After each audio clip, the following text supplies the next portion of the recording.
Hello guys! Welcome to my channel, Cherry C TV. I-share ko kung paano magluto ng sweet potato butter mochi. At makikita ang lahat ng ingredients sa description box. Ang una munang gagawin ay ilaga ang purple sweet potato sa malakas na apoy hanggang lumambot ito. Pag malambot na ang sweet potato ay tanggalin sa apoy at ilagay sa plato.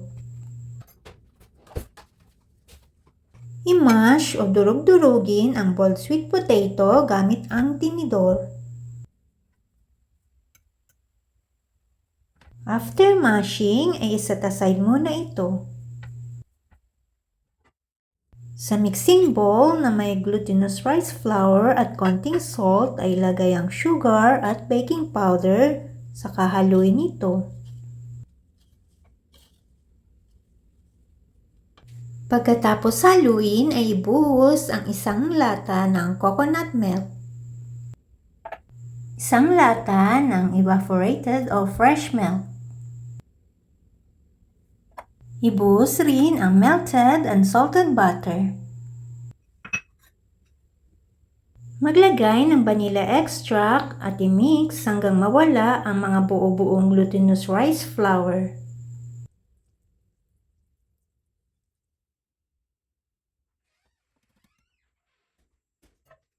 Ilagay na ang mashed purple sweet potato.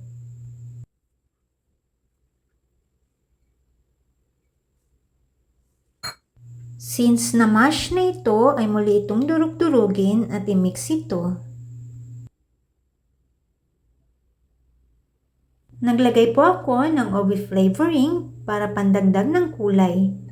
Optional lamang po ito.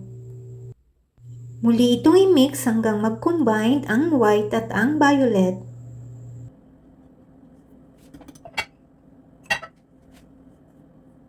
And after mixing ay ibuhos ang mixture sa baking pan na may parchment paper. Huwag pong pupunuin ang baking pan. Ang size ng baking pan na ginamit ko ay 8 x 8 inches. Pero marami pa pong natirang mixture kaya nilagay ko sa maliliit na baking pan.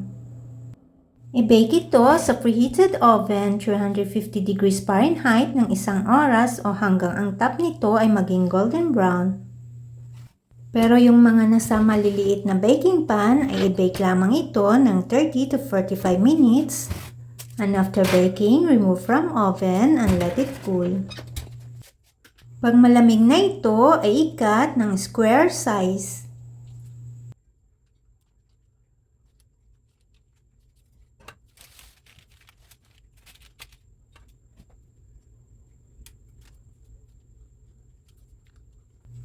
Pagkatapos po itong i-cut ay pwede na itong i-serve. Enjoy! Show a gentle attitude toward everyone. The Lord is coming soon. Philippians 4 chapter 5. Thanks for watching.